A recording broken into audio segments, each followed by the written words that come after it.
life is kind of crazy and it doesn't always go how you expect it to go or the exact plan that you make. You know, we make plans and God directs our steps. So, currently, so this past weekend, I got a call through connections that there was a sibling group of 3 from our school district who was removed, and they ended up getting placed in 3 different homes. They asked if we would be willing to take placement. And I said, well, like, I just need more information, but yeah, definitely, you can pass my information along, and, you know, our foster care specialist will probably reach out to us on Monday. Well, it's now Monday, because that was on Saturday that I got that information, so 2 days ago. So right now, we just took respite for 2 weeks for a 2-year-old and 6-month-old, and after these 2 weeks is when we are planning to open up for long-term placements. However, the need is now, and these 3 kids are in 3 different foster homes, 2 hours away, so they are not anywhere close to each other, so they can have sibling visits, and, you know, to be removed from your home and then to be put in that situation, like, that's a lot. They're not going to the school right now. No, we have a couple of things coming up, and so we're actually not able to take them today, but we had said in 2 days we can, but we'll have 5 for 2 weeks. But then this weekend we're actually getting another boy who is 4 years old, so we'll have the 6-month-old, the 2-year-old, and the 4-year-old for respite, and then the 3 that I got a call about are 7, 9, and 10. So it'll definitely be a busy household. I said, hey, as long as, you know, for a week, if the 3 that are coming, they're siblings, if they can be, you know, in the same room, that's fine. One's a girl, 2 are boys, and as far as I know, that shouldn't be a problem. In fact, it might kind of be nice for them after being away from each other to be in the same room. But then after this weekend, I'll be able to switch them up. A lot of unknowns. They don't even know it's initial removal, so they're not even, like, I wasn't even told why they were removed because that information wasn't given yet to the caseworker who called me. So, I mean, I don't know. But they said most likely it'll be like a 6 to 9 month case at least. So we'll see. But I am excited to step into a long-term placement again, and siblings, that's what we have really wanted. And so yeah, this is 2 weeks earlier than we were expecting, and yet it is good, and I think that it's the right timing for us. So we have some logistics to work out this weekend. It'll definitely be a busy weekend with 6 kids, but we will definitely manage, and it'll be fantastic. So anyways, we'll find out if they're actually, you know, coming. Okay, so it's going to be a little bit inconvenient with timing, and obviously we were not expecting this soon. But just thinking about the 3 being separate, and with as far as they are, they're not able to go to their current school. You know, routine is so key, especially when everything in their life is going absolutely nuts. And to be able to have each other is important. And so I was like, all right, I kind of figured out a couple of things, and we will get them most likely today. I just let our foster care specialist know that if it works out for them, because it's a lot of logistics now, because the caseworkers will have to go and get them, and who knows what time they'll all get to our house, and they might not all get here at the same time. I don't know. This past weekend, we ended up having 3 new kids that we hadn't had before for respite. So these 3 coming will be kids 54, 55, and 56 for us. So yeah, but it doesn't matter how many kids you have, there's still like that nerves, and that like, how will they adjust here? How can we best help them? And all of that. So yeah, there's still a little nerves, but definitely not near as many as, you know, the first time. It definitely gets easier, but every kid is different, and so always be curious and be learning on how to best help and support them. So I hope by them getting together hopefully sooner and getting back together hopefully sooner will be better for them. I gotta go get the rooms ready.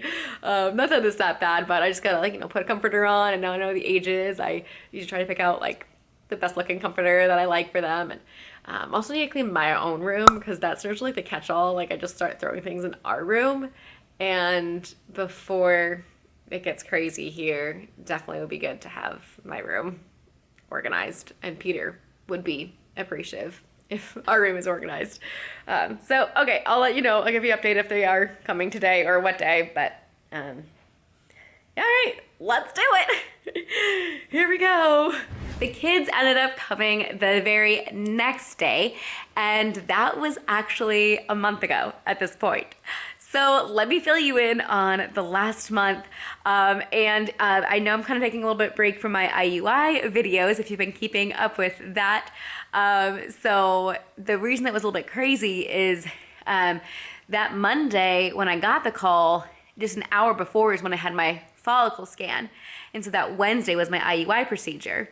So I had to figure out who was taking the kids to school. Plus we had the respite, and then picking them up, you know, from daycare and figuring that all out. So it was a lot of logistics to figure out. The absolutely amazing thing is the kids came on a Tuesday. By that Thursday, the school bus from their school, even though it isn't from even though our neighborhood is not zoned for that elementary school, a neighborhood close by is, and so that school bus comes right to our driveway, gets the kids, drops them off.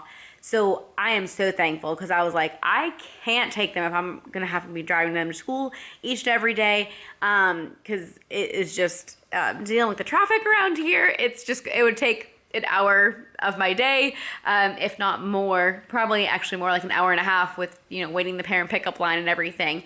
And so I am just absolutely so thankful that the school was able to figure it out. I'm really thankful that they were able to stay at the same school. A couple of things, I'm just gonna be all over the place here, so hopefully you follow along. A couple of things that I didn't realize though, that like we never have had kids come to us that have been able to stay at the same school. A couple of things, like we're several weeks into school here, the kids lost library books, or it had been at their house and they weren't able to get it, so then they had library fines, and so I had to call the school and be like, okay, do you want us to take care of this? So like, what do you want us to do with this? Same with lunch fees, lunch bills hadn't been paid. So that was something that I was like, I didn't even think of that. But thankfully the school has been amazing to work with, and obviously we would have paid it if we needed to, but it was nice that the school, you know, took care of it. And so I was really, really thankful for that. So they were actually in 2 different homes. I thought they were in 3 different homes. That's what I had been told, but then come to find out they were in 2 different homes. So the boys were in one home and the girl was in another, and they were about 40 minutes apart from each other, but it was like an hour and a half from where we are. So someone else was able to go and get them, and then that Tuesday, Peter and I had a lunch meeting that we needed to do, and we didn't want to reschedule it. And so, because they wanted to bring the kids to our house and then have me take them to school around like noon. And I just asked the person who was picking them up if she could just drop them off at school. And then I would bring in, you know, my placement letter, and I made sure to have that emailed to me right away. And then that was, you know, saying I can pick up the kids, and it has their kids' names on it, their birthdays, and my name and address, and Peter's name and address and phone number. So that way, that's what I need to get him to school, to get him to doctor's appointment. So I needed that, you know, right away. So the caseworker got that to me, and the person dropped them off at school, and then came to our house to drop off their stuff. And so I wasn't here, and so she just dropped it off on the front porch. I was able to come home, go through their stuff, because I was like, okay, what sizes are they? Because I wanted to get some more stuff for them with foster care closets. So they were actually at an Isaiah 117 house. I've talked about that organization before. You can check out that video And it's a place that kids can go as they are awaiting foster placement. So that Isaiah 117 house gave them some new jammies, some new clothes, some stuffies. So they did come with a bag each, and it was several outfits each from there, like 4 or 5 outfits, which is amazing to be able to get started and to see their current sizes. So I used those sizes to fill out some forms for other foster care closets because I know the Department of Child Services on initial removal in Indiana, they give you a clothing voucher that's good to be used at Burlington. And I made a whole video about that. You can definitely check that out. We are going to go this weekend to finally use it, but I didn't get it right away. I didn't get it until week 3. And so I knew we just needed some more clothes, more than 4 outfits for the next 3 weeks. So we had Isaiah 117 house and then 3 other local foster care closets, foster care ministries I was able to reach out to and get several outfits from each of them. And so it's like one of the kids is pretty set already, and the other 2 definitely need some stuff, and they're just a little bit more picky. So things were coming and they're like, I don't like this style, or I don't want that. And so it's nice to be able to go to Burlington and so they can actually get what they want. And I said, look, if you don't like this, that's totally fine. Do not even put it in your drawer.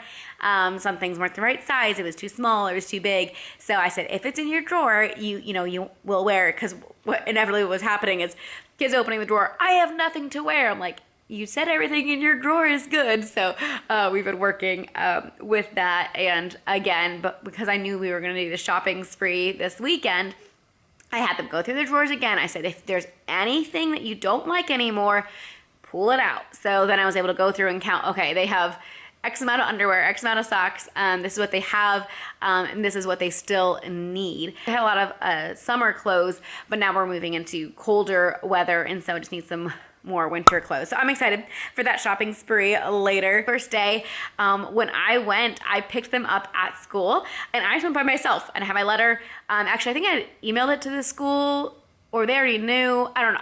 I got to the school a little bit before the kids were dismissed so that I could talk with the office. Kids were dismissed, but I was still kind of filling out paperwork. And so they were standing behind me and the school counselor was talking with them. And then I introduced myself and I'm like, how are they going to feel? Like, here's this lady and I'm saying, hi, come in the car with me and go to my house. Like, it was the weirdest pickup I've ever had. Normally someone is bringing them to my house, but what I didn't want happening was them to miss more school. And I'm like, at that point, they'd already missed 2 or 3 days of school. I was like, they need to go to school. Let them go to school, have some routine in their day, and then see me. And so they were able to get to school by lunch that day. I went outside and I was letting them know, hey, because this is a special day, this is a day that we get to meet, I would love to stop by a Wendy's and get you guys a Frosty. Does that sound like a good idea?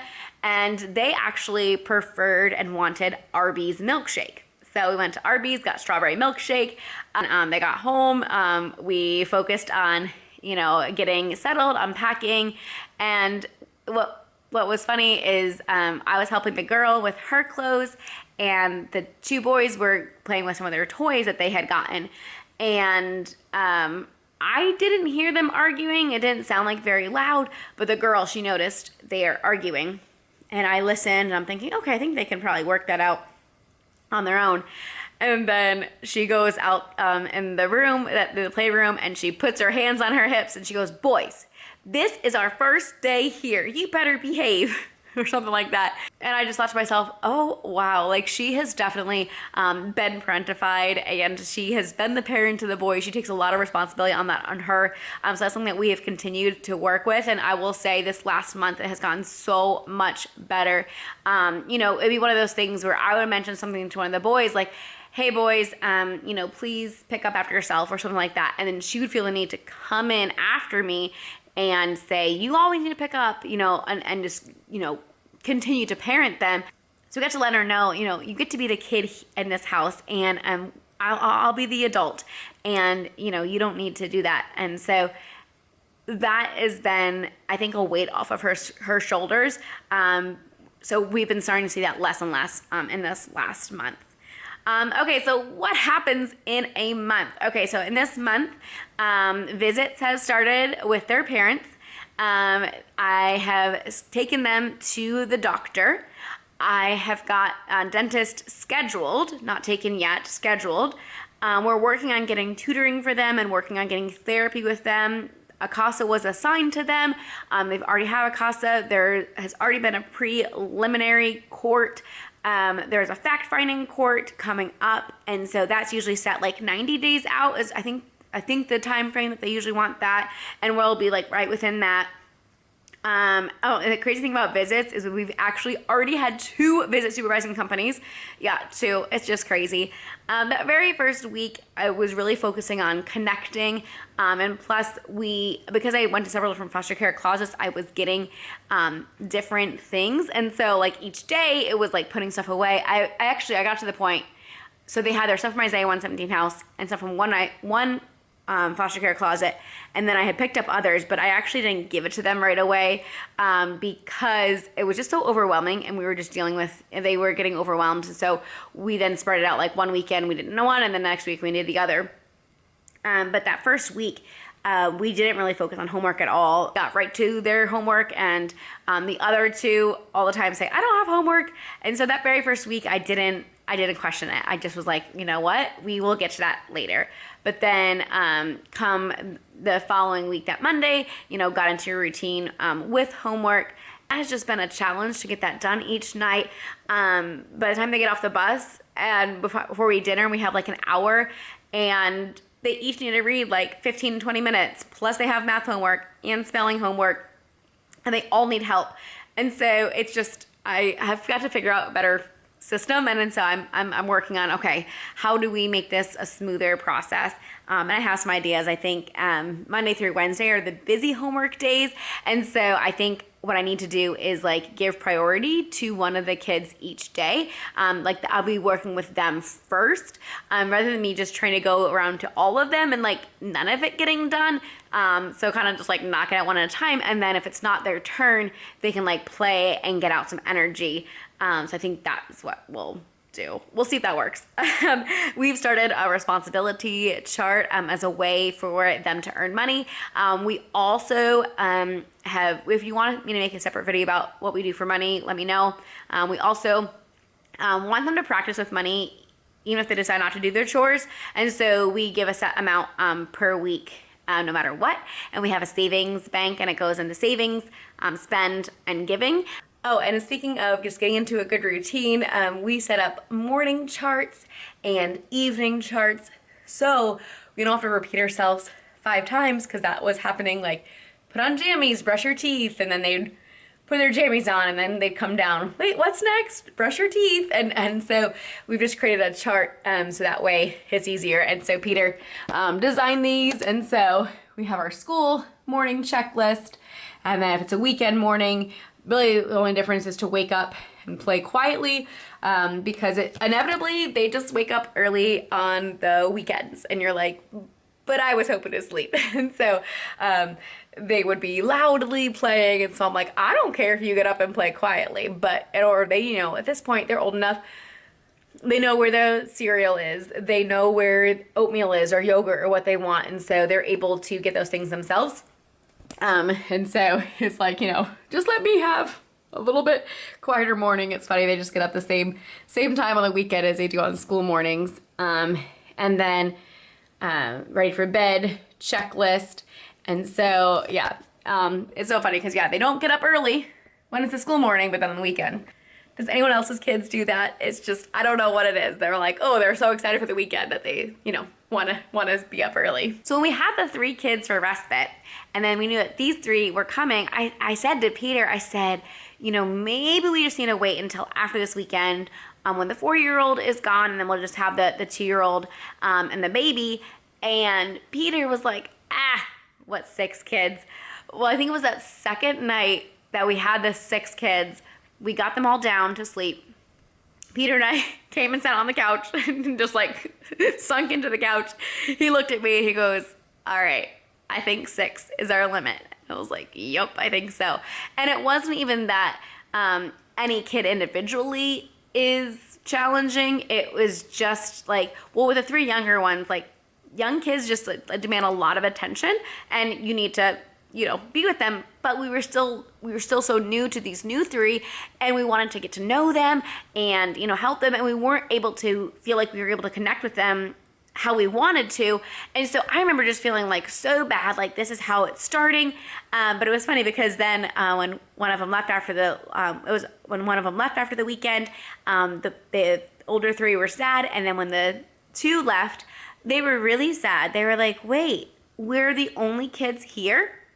And they didn't like that, and they didn't want to be the only ones. And it was helpful that I was able to let them know that those younger 2 were coming back in a couple of weeks. And in fact, we actually have them right now. And so it's really been really sweet, especially the youngest, the 7-year-old, super, super sweet with the baby, loves making him laugh. And so as long as I know that our 3 will get along with other respite that we've had in the past, I do plan to continue respite with some families. You know, it's kind of going to be a case-by-case basis. So what's the circumstances we have going on. But the 3 older ones that we just got, they are great with others. And it has seriously just been a really smooth transition. I will say those first 2 weeks were like, okay, this is a little bit too easy, you know? And we knew we were in a little bit of a honeymoon period. And then we're not in the honeymoon period anymore. We've been starting to see a couple of behaviors, but it's nothing too crazy, and it's not anything that we don't feel equipped to work through. And I also know that with the therapy coming, that will help, and it's getting consistency. Because there's been a lot of emotions, and they haven't really had a good outlet to talk through that, to work through that. I will say, like, yeah, they're very active, and so of course, like, you know, they'll do basketball with Peter, or we do bike rides together, and so they love the trampoline and jumping on that. And so we have, you know, active ways that they can get out some emotions. But as far as just talking through and processing through, that really hasn't happened yet. And they haven't been wanting to process with us. You know, we've been open to it. We've been available. Sometimes things will come up, and, you know, we will just ask open-ended questions, and they don't seem like they really want to talk. And so that's fine. So we haven't, so as far as like the reason they came into care and all of that, like, I still really don't know that completely. Like, I know a little bit more now than I did on the initial phone call, but not much more. And that's the thing with foster care. You kind of just, you know, figure it out, and it's about taking care of the kids. And I think our very first case, I was just like hyper about it. Like, I need to know and all this stuff. And now I'm like, I don't need to know. And we have our first CFTM coming up, a child family team meeting. I'm so excited about that because our very first case lasted over 2 years. We were never invited to a CFTM. So I'm very thankful that parents are allowing us to, and this will be our first time that we are interacting with the parents. And so I'm very excited to meet them, and just to hopefully be an encouragement to them. You know, it's not easy. And the one thing that they have asked for in that meeting, which I think any parent in the situation would ask for, is please don't judge us, and just please treat us the way that you would want to be treated. And isn't that just how everybody wants to be? And so I think it's so easy to villainize the parents, and you're like, how could you do this to your kids? What have you been doing that like has caused your kids to be removed? But you don't know the story of that parent. And so I think it's important just to continue to show grace, and to just, you know, hopefully we can be an encouragement to the parents if they allow us to. We would like to be that role. Sorry, this is longer than I definitely expected. But I figured let's get it all out at once. The very first week we had the kids, I think it was actually, so they came on a Tuesday. I think Thursday was picture day. And so I bought the picture package. I had the, you know, form from school. So I bought the picture package, and then I was able to get some photos to parents on visit. So that was important for them to see. And I plan to take some more when we have our CFTM with them. One other just absolutely crazy connection is that a friend of ours, when I let them know that we had a sibling group of 3, I explained the ages and the kids.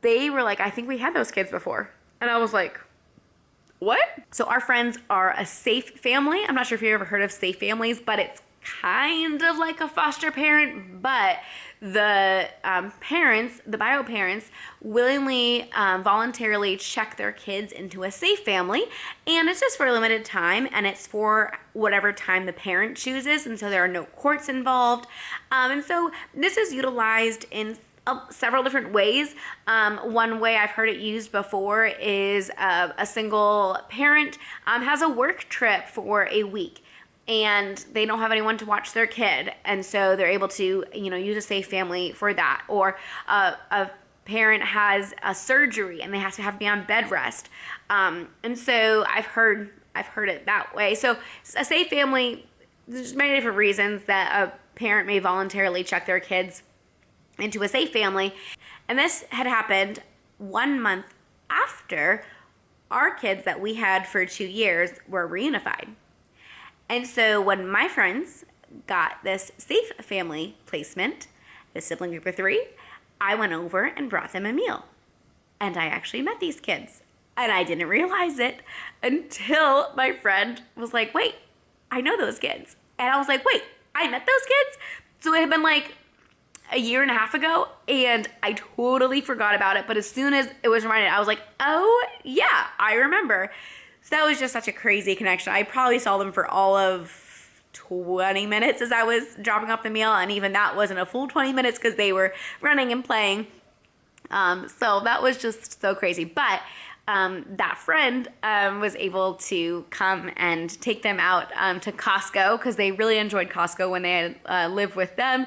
And so they took them to Costco, they took them to Chick-fil-A, and they just had a fun Saturday afternoon and gave Peter and me a little break. And it was right after the bunch of kids we had. So it was like, whoa, we had 2 hours to ourselves, and we were like, this is nice, because it was before visits had started. And so it was nice just for us to have a little break. But yeah, so that is what's been going on the last month at our house. It's been a little crazy. And as far as IUI, I will give you another update video next time. So definitely subscribe if you are not already, to keep up with our journey for IUI, as well as our journey in foster care and what's next with that. Let me know if you want any other foster care videos, anything that I mentioned in this video that you like, I would like more information on that, or any other topics, leave in the comments, and we'll see you in the next video. Bye guys. No, nothing here is wasted. God will redeem.